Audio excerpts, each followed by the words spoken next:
in an attempt to bring things to a more serene, somber place and have us be centered and focused. We need to calm the energy down. Bring it down. Slow, deep breath in and exhale. And I've got a little meditation song that I'm going to play to relax you a little bit and have you become centered and a little more present. And I always find that this music does this for me. So Brian, please, just relax.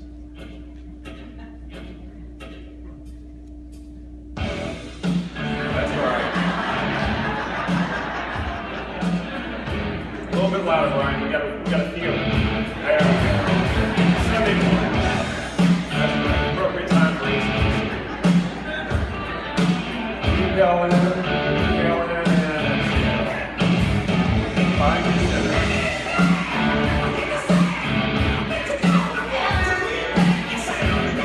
Somebody wants to get louder, Brian. Whatever people need, we got here too. Soak it out.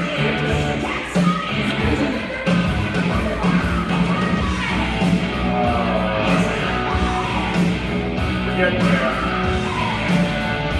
We're almost there.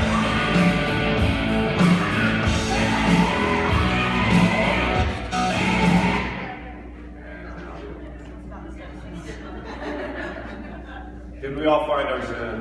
Yeah, that's what I thought. Okay. Much better.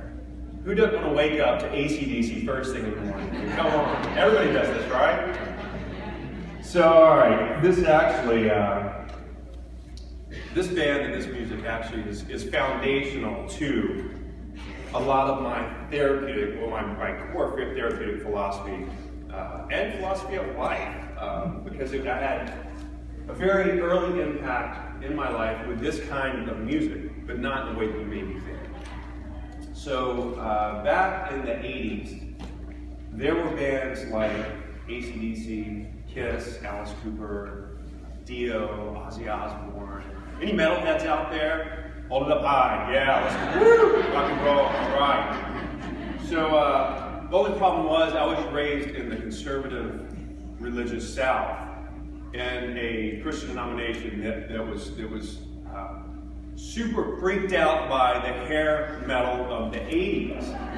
And so being raised in this culture, there was this whole narrative that developed about this music that these were Satan worshipers, that anybody who listened to this kind of music was doing essentially the same thing. You were opening yourself up to where you could possibly be possessed by demons. And as a 12, 13, 14-year-old kid to really be told this by the adults in your life and by the religious institutions, it's very, very impactful, and you're super impressionable. And so for me, that took on this whole thing of I was a pop culture kid in the public school system and liked the cool things that all the other kids were into, especially music. I mean, that's something today that's just very valuable to me. And so I was I was completely blown away to think that there was a certain genre of music that could damn my soul to hell, and the rest of my existence lived out here on earth could be me being possessed and controlled by the devil and demons. And so again, being an heavily impressed kid by this sort of thing, it actually had a pretty significant impact on my life in terms of developing phobias and paranoia and different things like that. And so as I grew older, I matured, you come in contact, bumping into the world and traveling and going to school and stuff with different perceptions of objects, of things, of entities, which shift your perception, which then shifts your experience. So that's one of my foundational philosophies is perception dictates experience.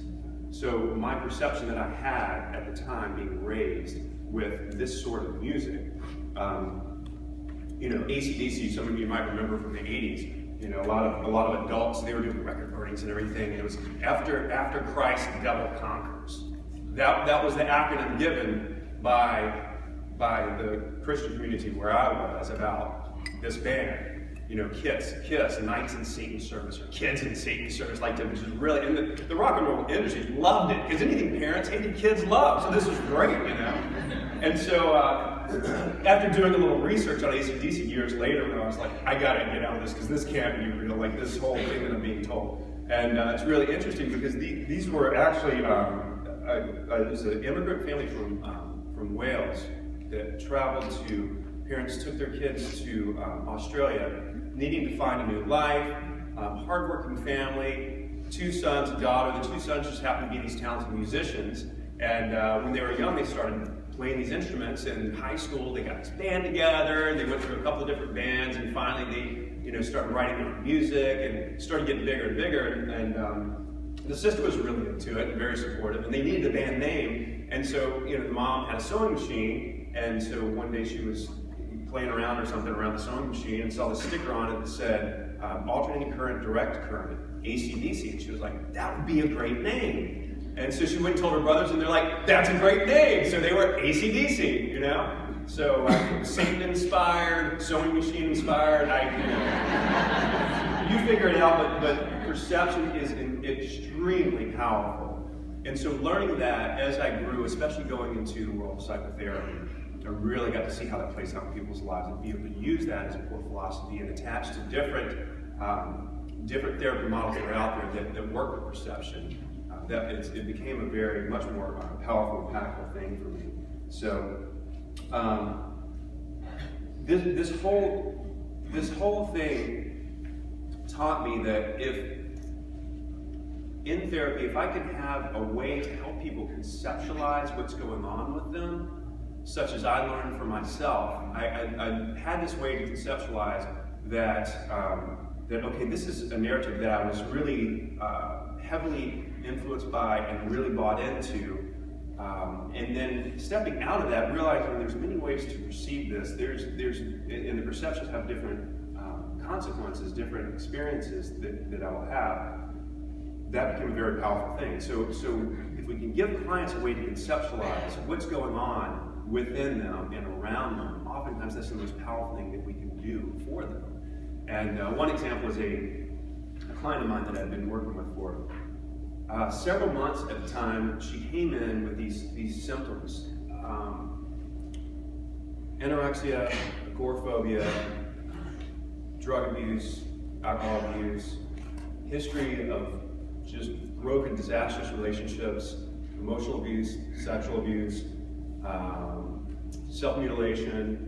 This all came out though over time, and you'll discover like high schoolers don't come in and dump all this on the desk most of the time. Like, oh, here's me, you know. It's like slowly this starts to come out over time. And so initially, you know, talking with her, I'm like, oh gosh, she's kind of got a lot going on. You know, she's got this agoraphobia thing, and she really wants to work on that with the anxiety and everything. Okay, you know. And so weeks would go by, and then, oh, okay, so she you know, cuts herself too, and then down the road, oh, so she had this insanely emotionally abusive mother, and then, you know, all this stuff started adding up, and she wasn't really getting any better.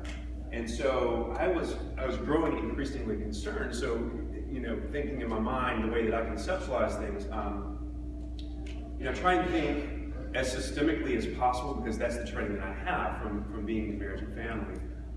Being systemic is being able to hold multiple viewpoints at one time in terms of stepping back from the bigger picture. You know, systemic when you're working with a family, you're talking about, you know, language systems, biological systems, interaction systems within the family. And on the bigger scale of things, when you're talking systemic, it's being able to hold and work with multiple perspectives as well. And so one perspective that kept coming out for me was and I kind of steer away from a lot of this diagnosis. Oh my gosh, she's really got some labels that would fit here. But that's one thing that traditionally I've been taught, you know, through my education, that you don't label people. You kind of steer away from that, because pathologizing people is just, you know, can label them as sick, and then they feel, you know, and so you just don't do that. This is the narrative in marriage and family therapy. No offense to you MFT people in here, but this is kind of part of what you're getting. that, you know, hopefully your perception will shift to understand that systemic thinking is much bigger than that. Because it's really interesting with her that I was thinking these things because there's more and more severity and there's liability that comes with that too. And so how do I handle this? But I don't want to label her and tell her that she's sick. And so we were just getting nowhere after months and months and more symptoms and pathology coming out. I'm just like, oh my gosh, how do I, you know, work this? And then one day, you know, I clearly in my mind and with my DSM and lots of research and doing some assessments with her, she checked almost all the boxes for borderline personality disorder. And I'm like, oh gosh, now what do we lay that on her and make her feel better about her life? So again, this is my own perception about the impact that this is going to have on her, the assumption that I had. So, you know, she's just managing this crazy world around her the best she can and not understanding what's going on. And then I started bringing up this whole concept.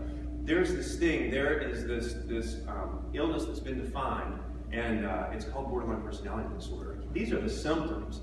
There are, you know, this many people, this percentage of the population, they're actually diagnosed with this, that live with this.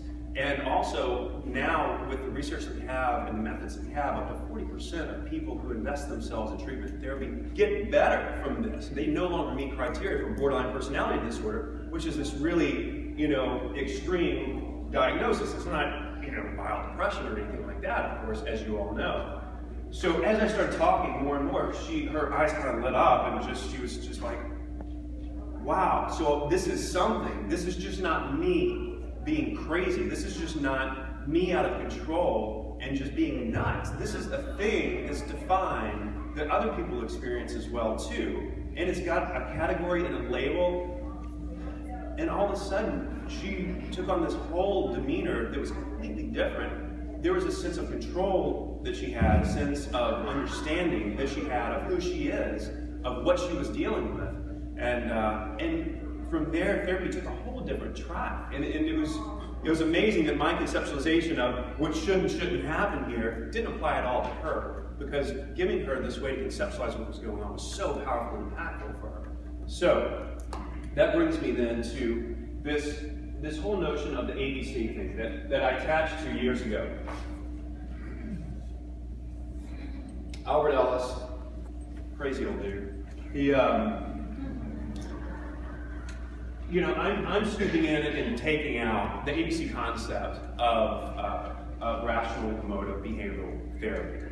And I'm scooping out in particular the ABCs. I know there's A, B, C, D, A, B, C, D, E, and like people just kept going on, but it's ridiculous. Just do this. This is like, you know, keep it simple. Don't, you know, try and fancy it up in any way. So, so here we go. We have activating event right here.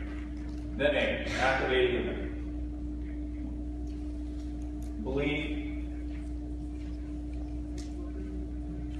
which I refer to as perception. Belief is kind of this really amorphous sort of term that's kind of, you know, weird, and we attach that to, you know, religious stuff, and it's just, you know, perception. Same thing, I consider it. Consequences. So this is what we see when people come into our office. People are coming in, what's coming out of their mouth the first 10 minutes is consequences, consequences. I feel horrible, depressed, this thing happened, and I had this horrible experience, and all this stuff's going on, and consequences, consequences, consequences, because at some point, there was some activating event that occurred. So what we're doing with this model is finding the perception, working with the perception to change then the consequences that they're experiencing. So the same activating event, something happened somewhere, can't change that, that's a done deal. The perception that we have, or that they have, coming into that is creating some consequences that are negative. Working with a client, joining with a client to be able to discover alternate perceptions of the same thing that happened and have an extreme difference in terms of their experience of life.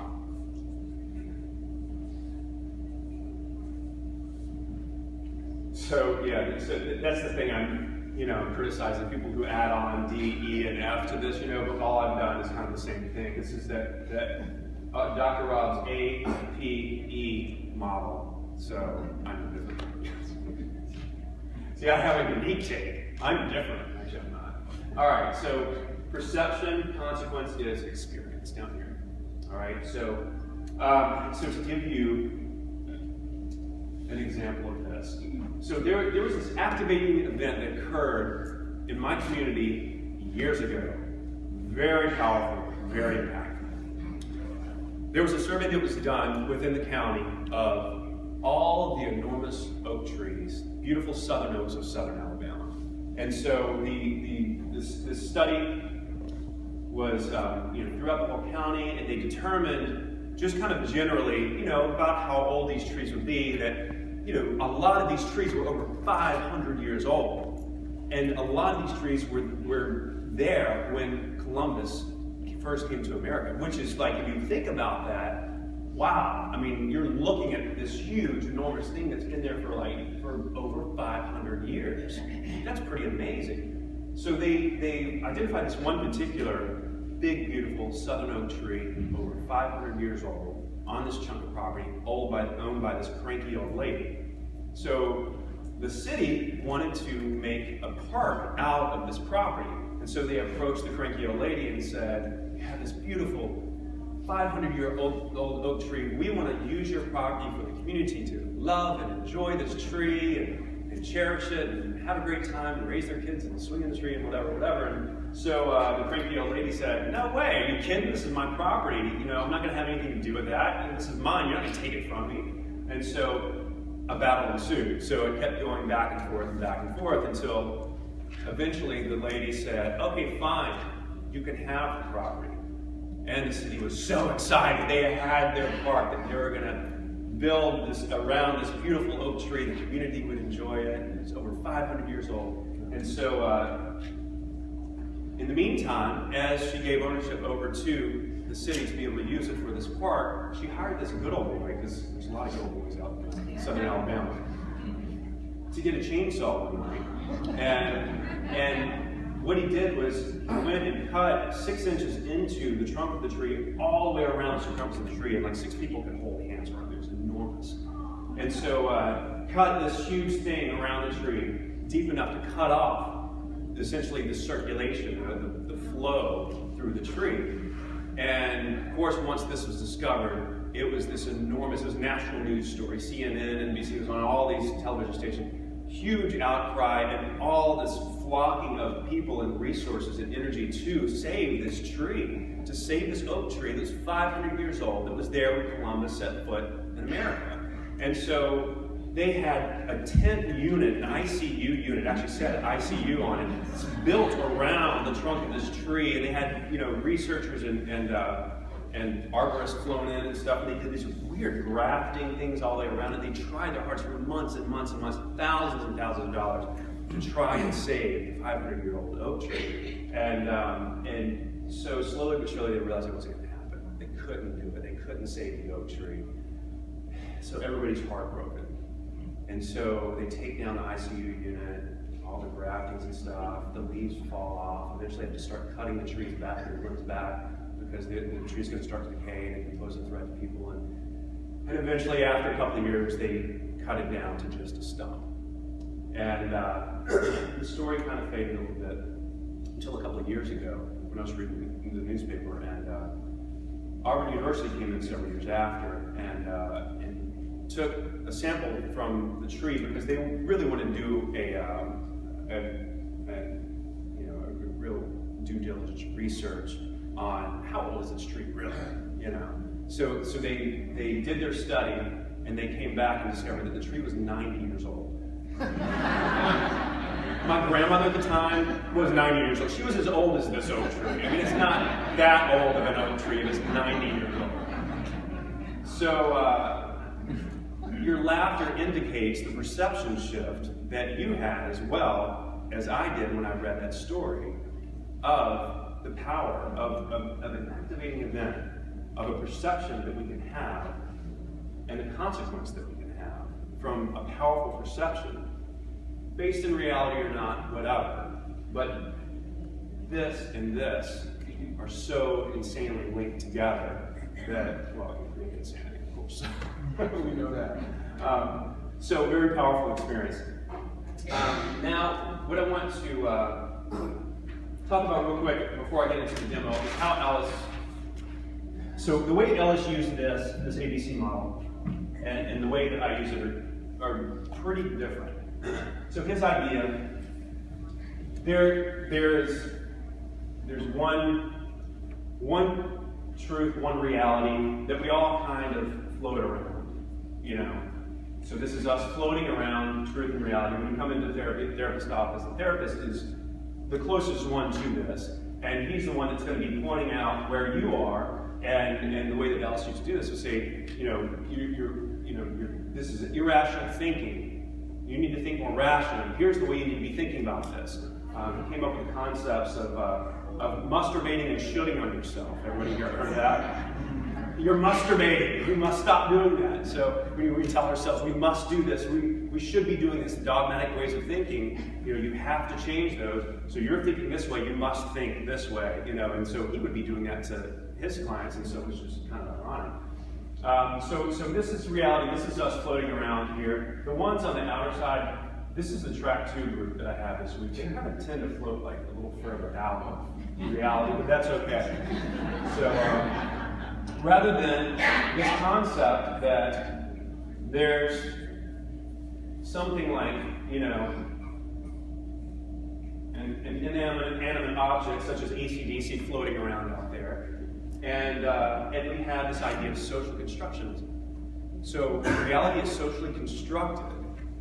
That's how we determine our meaning, our place, our understanding of what's around us. It's not just something that's in our heads that we have to connect to the reality out there and just figure it out for ourselves. It's socially constructed through our language, through our family, through our religious institutions, through our culture, through our local community, through our society at large. So you can have a fundamentalist Christian group in Alabama over here looking at this one thing and having a whole narrative about this, creating a whole perception about it. That's them right here saying, Rob, you're out here, dude. AC/DC, you've got to come closer to our understanding of what this is, because you're going to be possessed by demons and they worship the devil, and after Christ, the devil conquers. Come on! So, one perception there. Another perception. I don't know, think of like the metalheads of the 80s. Those of you that raise your hands, come on. Those about to rock. Come on, we salute you. Alright? So that would be you guys right here who look at this inanimate object here and go, wow, man, they're great. They're real inspiring. Listen to those guitar riffs by Angus Young. I mean, come on, he's amazing. Then there's the punk kids over here that are like, yeah, it's all right, whatever, but we really like this other kind of music, Then there's the classical people over here that like, it's all just horrible, horrible music, Bach was God, and so.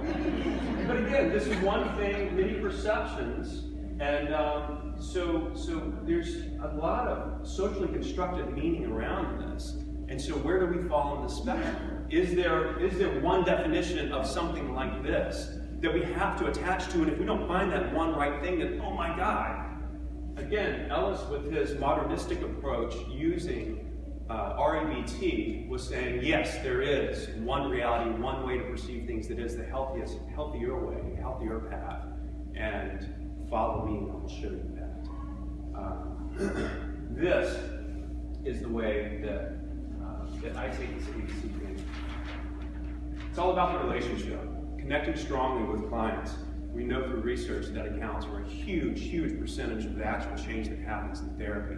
Is the therapeutic relationship. Technique, the fancy stuff, the ABC stuff, accounts for very little.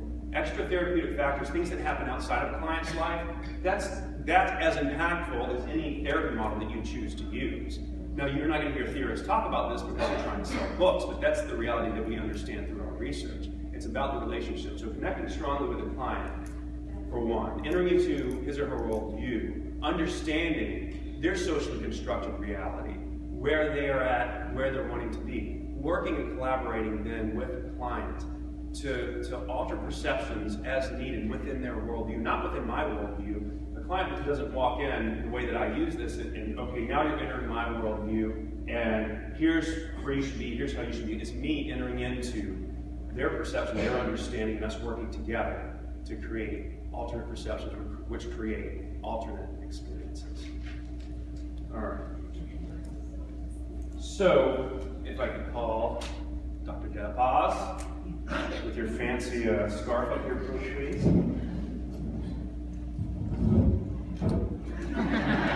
Whew. You got going on. You know, these people from New Orleans are just a little eccentric. So, you know, you have to excuse, you know, their behavior sometimes. My wife's right here. She's from New Orleans as well, too. Okay, so I'm going to do a quick demo here with a fictitious client, and hopefully we'll be able to give you an illustration using the ABC model. So a couple of things. For one, I'm going to force this. I would never do this with a client. If I find that it fits, just as with the client that I talked about earlier, you know, the whole diagnosis thing, I had this inclination that this might really be a fit for her, and it turned out to be. So I used that. I don't go in with every client and do this. I had, you know, I had one client who had, you know, a lot of depression, and whenever she'd go through periods of depression, she would have these psychotic events that would happen. She was okay. She wasn't, you know, a danger to herself or anything like that, but she was one of these really funny kind of goth hipster kind of girls, and just, you know, not into, you know, medication or labels or, you know, her you know, crystals guided her and just, you know, things like that. The only problem with part of that is during her psychosis, frogs would talk to her and stuff, and just, but, you know, but she was someone who I didn't need to push on my values or my perceptions of, that's a little nutty, you know? I needed to join with that and understand that, and in doing so, I ended up developing a really good rapport with her, and we've been working together for a very long time. She's in a completely different place. For me, holding back and restraining a lot of desires to laugh sometimes, and just like taking that seriously, just like, okay, you know, joining with where she's at. Then one day she asked me, she said, okay, I know you all are into these labeling and diagnosis and stuff like that. So if you had to label me, what would it be? And I said, well, major depressive disorder with three psychotic features. And she's like, that's stupid. I said, I know. I was going to say, yes, this is accurate, this is you. I mean, that would create resistance within the client. So another fundamental philosophy of mine is that there's no such thing, and if you're writing anything down, please just write this and scribble everything else out. There's no such thing as a resistant client, only resistant therapist. It's us being resistant to be able to join with a client with where they're at, understand their perception, their worldview, work within that. So we go in and we throw them into our REBT world, and, you know, they're kind of not buying it, not coming back, doing their homework, whatever. We label them as resistant, as non-compliant, point the finger and say, they're not ready for change. There's something wrong with that. We're the ones that are in the position of needing to be able to be the experts in terms of joining best with the client, having our ability to connect with them, understand their perception, and what's best going to work with them, and then moving forward in that process. So hopefully that makes sense, because I'm going to do the opposite right now. I'm forcing the ABC model onto this poor woman, hopefully in a gentle way. I'm also going to try and stop periodically, pause, and do the voice of the therapist. So I'm going to pause and have you know, like, have you have some insight into what's in my head as I go through this.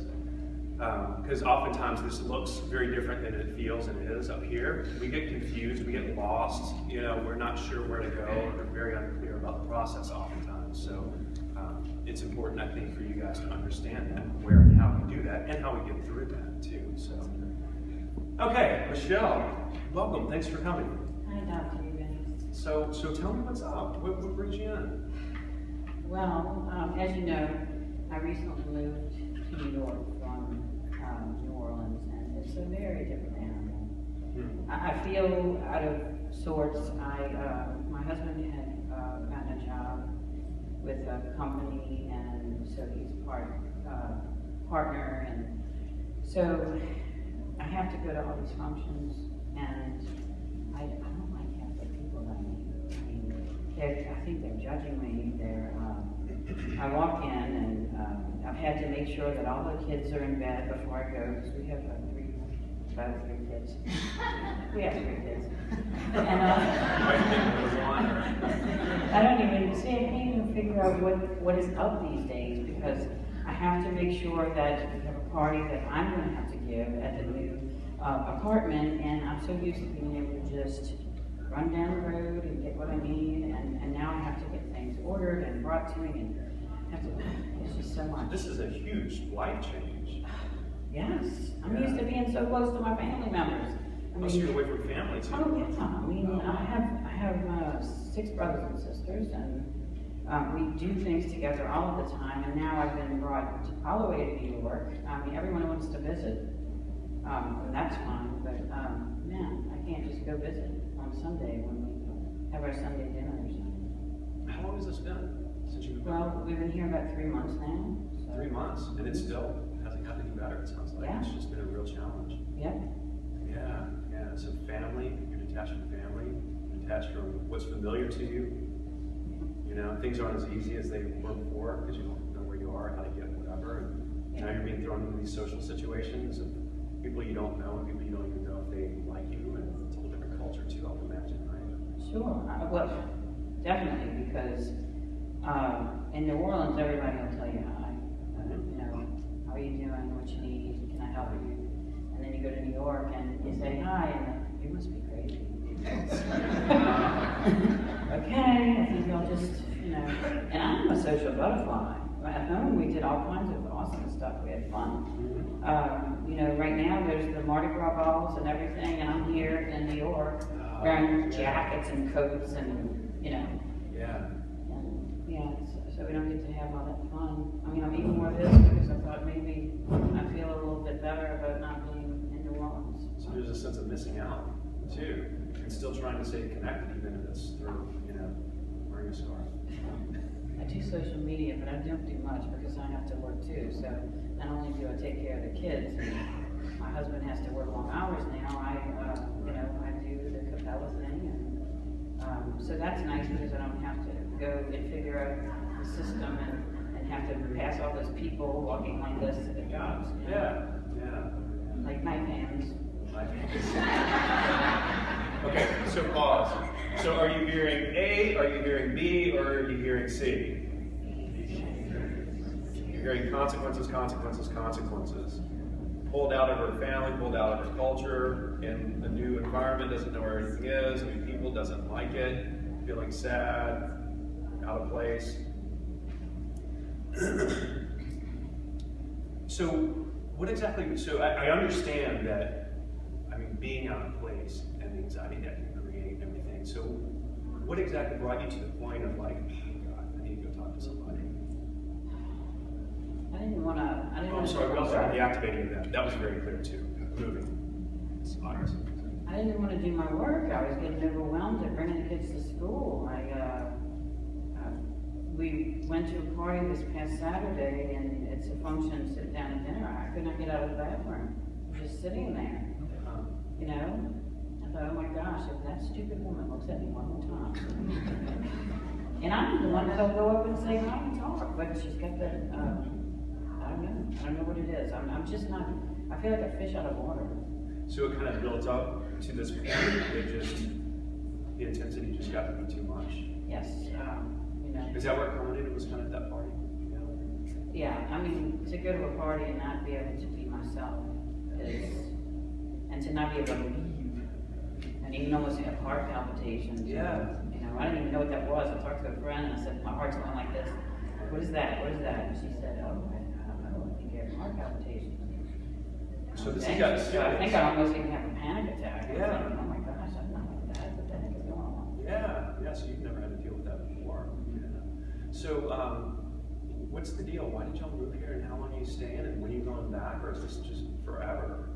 Well, since he's working really hard, he's partner, he's new, and so I thought, you know, I think this is it. I don't know if we're going to be able to move back. I thought I'd be able to visit more frequently, but it looks like with all of everything with the kids, I'm going to have to wait until the summer, and I don't think I'm going to be able to visit as often as I thought. It's Right. just not as doable with the kids being so young.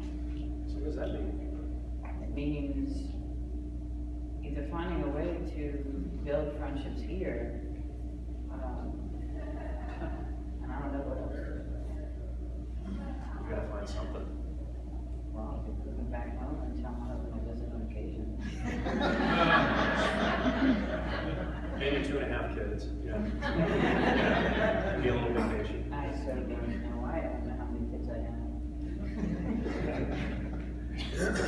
So there's a part of you that sees that this is probably going to be a long-term thing, and a part of you that's like, okay, some adjustment has to happen at some point that's different than this. I can't keep feeling this way. I can't keep doing things this way. It sounds like. Is that correct? Yeah. Tell me more about that. About when you kind of came to that realization that this is more permanent than you wanted it to be, and you're not just going to pick up and go right now.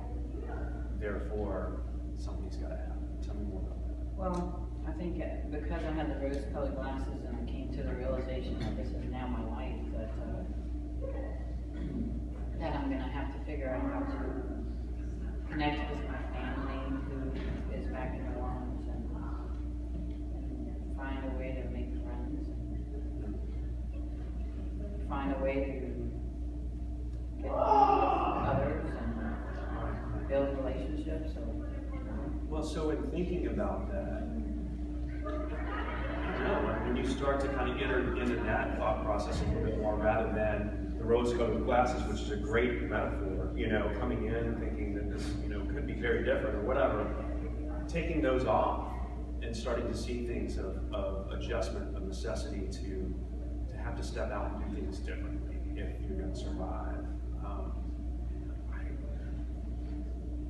do you do that? I mean, you've also come from a place of kind of being raised, it sounds like, and surrounded by, this is just kind of life and it's always like this, then all of a sudden, uprooted and put in here. It's like you haven't done that a lot, it doesn't sound like. Yeah. But so what are your ideas for doing, how is that done? I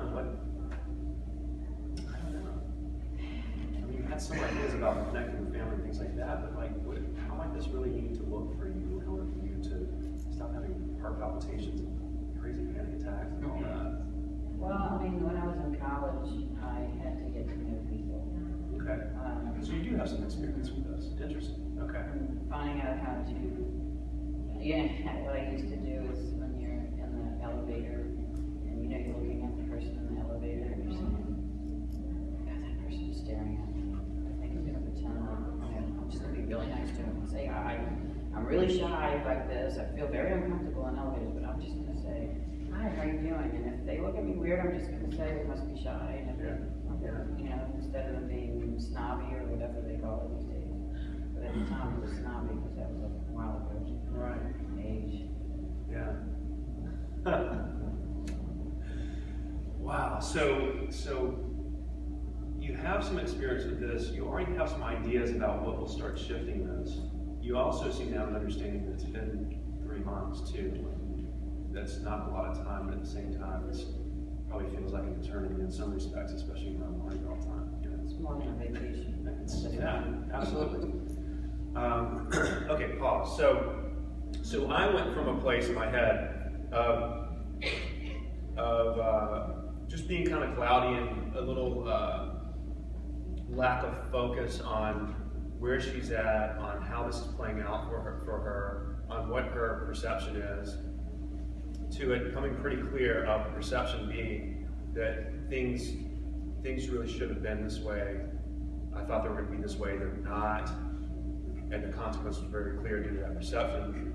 She's already started down this path of shifting perception of, I know that I've got to start adjusting, start shifting this, start making friends, figuring out ways to do that. She's just starting down that path, and no grand miracles are going to happen today, but that in and of itself, in my mind, is a pretty grand miracle that she's starting down the path on her own without even me having to be clever or try and throw in different ideas or work together with her on that. She's kind of going, so all I do is kind of follow her coattails and start to ride that a little bit and support and encourage that sort of thing. So Michelle, we only have a couple of minutes left, but for me, this is encouraging one that you showed up. Not that you had to come to this point to show up, because man, I can't imagine the fear and anxiety and how horrible that feels. But at the same time, I'm hearing some things that are encouraging. One, you're willing and ready to change, to reach out for support, and also you've already got some ideas for change, which I think are very key for you and the difference that you're going to be experiencing in the coming weeks and months. So I just happen to have this chart behind me, miraculously, and I wouldn't typically do this because I don't really write stuff down, but you can do this if you want. You had this might help you conceptualize kind of what's going on, what happened, and what's going on now, and what hopefully will continue in the future, but to send you down a better path. There's this crazy dude that came up with this ABC thing, and A, B, and C stand for different things. So that A stands for an activating event. Something happened somewhere that had an impact on us. For you, it was moving to New York from New Orleans. You had this activating event. And let's skip the B for now and go straight to C. This is consequences. The consequences you felt were real and big, and you just elaborated on them greatly, in the beginning. Pretty serious stuff. What caused those consequences? Well, according to this guy, which may or may not be helpful, it's the B, the beliefs. The perception is what I call it. So it's the perception that you had of this activating event. You went in and had this one perception, it was going to be this wonderful new experience and everything, and had this whole other experience, which created a whole other perception, which then reinforced that experience of these consequences, and everybody's, not nice, and it's going to be so hard to meet people, and oh, now family, I miss them, and the perception's really been reinforced. It's made the consequences worse, so all of a sudden you have heart palpitations, all of a sudden you think you have panic attacks, and you don't know what's going on, and not wanting to meet people, but yet you're a very social person. And so that's gotten much more severe. You also realize, which I think shows a lot of brilliance on your end, probably a lot more experience from your past than you understand, or that I know, is you already started bringing in a different perception of saying to yourself, almost like a voice in the back of your head of like, all right, Michelle, you got to start shifting things a little bit. You got to find a way to start making friends. You got to find a way to start connecting with family, to keep that alive, to keep you happy while you're here. You also know that your husband's going to be here for a while, your family's going to be here for a while, so you need to start getting settled into that. This is kind of the voice that I'm creating based on what you said, but does that kind of connect with what the voice is starting to say? Good. Well, so the idea being, and what I hope you walk away with at least today, and we can pick up on next time, is continuing to listen to that new voice, that voice that's shifting that perception, that's going to start shifting the consequences or the experience. Because this is what we find that it's based in. Shift that perception, your experience is going to be completely different. You start to see that there's opportunities and start to meet new people that aren't all snobby, and start to go out and have fun. That perception shifts and that experience shifts, and next thing you know, you're dancing down Broadway, having a great time with new friends. And, yeah, exactly. So does that make sense to you? Yes. Okay. Stop. So what I'd like you to do is walk away with those ideas this week and start playing around with that voice, and maybe coming in, I'd love to hear next week what more she says to you, what other ideas she comes up with, and we'll kind of take it from there if that's okay. Does that sound good? Yeah, I think I have some ideas already. So. Yeah. All right. Thanks so much, Michelle.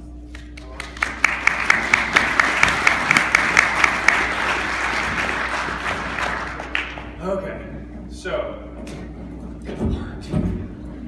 The one time it worked. All right, now you can see it's pretty simple to execute in theory. And again, so much has to do with the relationship and joining with the client and having the client trust you enough to be able to ask them these sorts of questions, to lead them down a certain path, just to explore and see what we can discover together.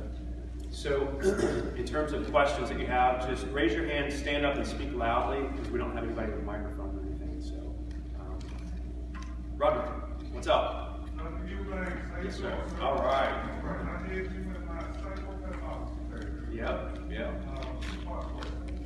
First one, I noticed that you didn't necessarily concentrate on the past experiences. How did you tend to try to stay away from that, focus more so on her perception, I want to know about the perception as it's alive today.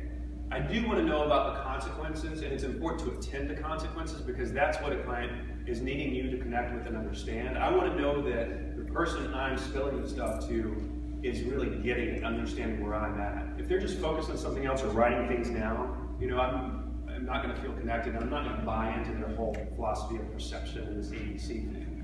So I attend to consequences, but perception as it lives now is most important. Is it okay to illustrate to the client during the session the ABC model and break it down like that? It depends if it's a fit for the client or not. For some, I know that they just roll their eyes at it. I forced it today because I wanted you all to see it. Hopefully, it was not too, a misfit for her. But I don't know. Some people, some therapists just do this all the time, and it works well. So it's just up to you what you feel like might be a fit. So, questions or comments? Others? Very bad. That's great. So she already kind of knows that perceptions are off. How do you help them? Because you said play around with it. What does that mean? I said which one? I mean, I said play around with it. Like this speaker about play around with your perceptions. Right. So what does that mean? Like how do you help them do that? How do they know how to? Well, my hope is that the voices metaphor, which I use that quite a bit actually. The voices metaphor is what she'll walk away with. And the thing is that people come in, kind of locked into this perception and like, this is the world and this is how it is. And so in working with me, I hope to just loosen that up a little bit and have them play around and to see it as playing around, that this is not serious. There's a book years ago that was written by this guy that said the situation is hopeless but not serious. It feels very hopeless, but it's not serious. They just start playing around with it. And you can already see that change is happening. You're already thinking this way, which is very different, and it's creating these different consequences for you. So, does that clarify for you? Yes. Okay. Somebody up front? Yeah. You mentioned systems. Your background, I think, is what you said.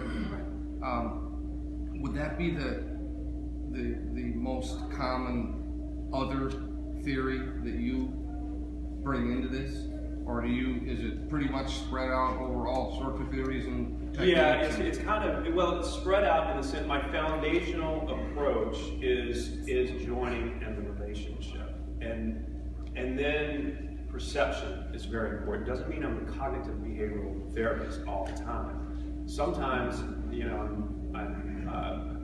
I'm Fritz Perls, some people just need Gestalt. Oftentimes I'm just Carl Rogers and somebody's coming in with a traumatic experience and they just need me to sit and attend to that and help them walk through that process and don't need to be forced in any direction like this.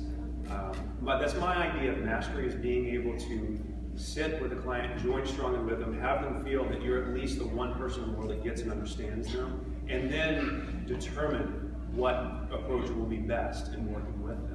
I just gave an example yesterday to one of my learners that, if you go into a surgeon's office and like, oh, I got a pain right here, and it's kind of a sharp pain, and I've had it for a couple of weeks, and they throw you up on the table and get a scalpel out and start cutting.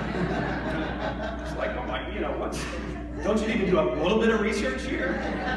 But that's how bold we get in our position, though. If you're starting to hear symptoms, consequences, and like, oh, she needs to do this, she needs to do this, oh, she's doing this wrong, okay. Have you tried this? Have you thought of this? Why don't you go and do this? Here's what I need you to do. In my mind, it's the same thing. So connect strongly, join, understand their worldview, their perception, their reality, work within that through being able to utilize and grasp many tools. I don't recommend this for you all right now, though. I always recommend on my learners, grab on to 1, 2, maybe 3 therapy models that resonate with you right now and study those deeply. Read the original authors and watch lots and lots of videos, attend workshops, play around, do role plays with this stuff a lot. Get very comfortable, then from there, you join that with your own personal values and ideas of change in therapy, develop your own foundation, and then start reaching out from there. So, questions, comments? Go ahead. I thought it was beautiful the way you seamlessly blended with her in her own sharing of her experience. You did that very naturally.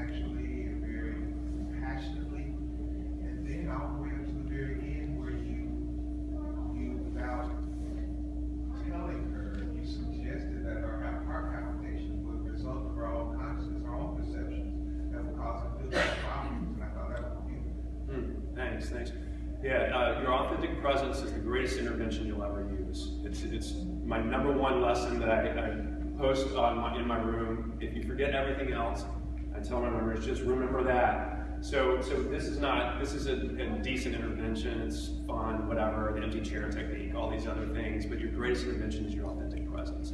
So learning to be comfortable in your own skin, learning to just relax and have them feel that you're relaxed and there and present, not a counselor with a notebook, taking notes, analyzing, figuring out. That's a whole different person, a whole different place that creates a whole different experience. So thanks, though, appreciate it. Over here, go ahead. And then I'll continue. Yeah, I know at least for insurance purposes, you need a diagnosis. So what were you leaning towards with her? Oh gosh, probably adjustment disorder, with anxiety, or mixed anxiety, she had the same depression, but at least initially, that's the thing with diagnosis, that really develops over time, and so I usually throw that up, and that is kind of a good catch-all. She definitely had a specific event, which is a part of the diagnostic criteria for adjustment disorder, a specific event that occurred, specific emotional impacts that were playing out that weren't to the degree that met major depressive disorder, anxiety disorder, at least for the time being in the 15 minutes that I spent with her. So, I'm sorry, back here, yes.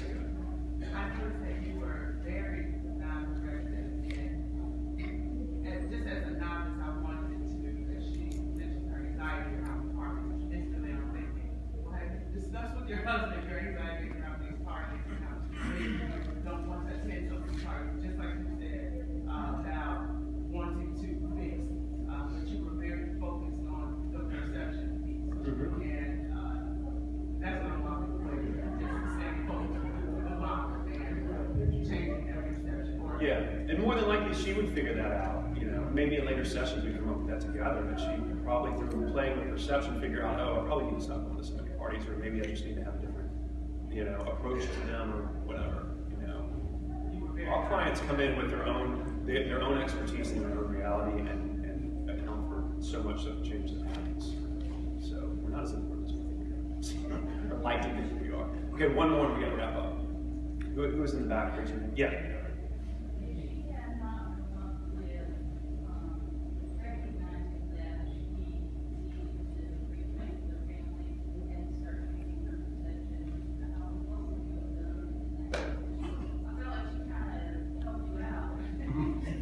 Yeah, this was an easy scenario because she already started changing.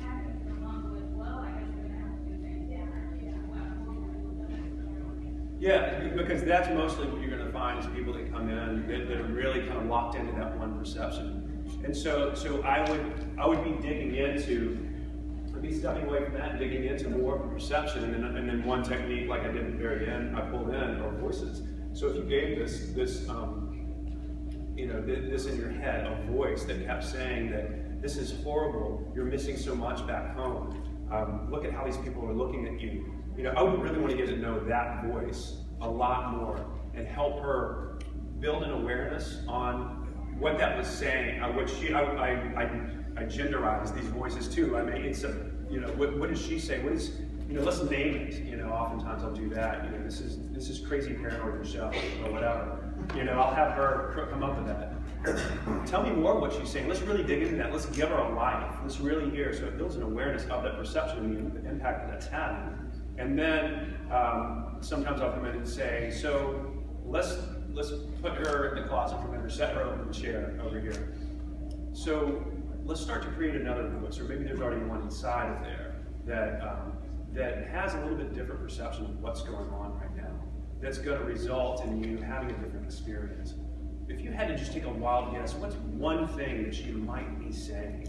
And then oftentimes it's like, I don't know, What if somebody else were in your situation right now, looking over your shoulder, whispering in your ear? Who would that person be? Would it be Oprah, or would it be, your great-grandmother, whoever? There's always somebody in their lives that would be handling this better, it seems like, So there's so many routes I can go to start to give life to this new voice, which is the new perception.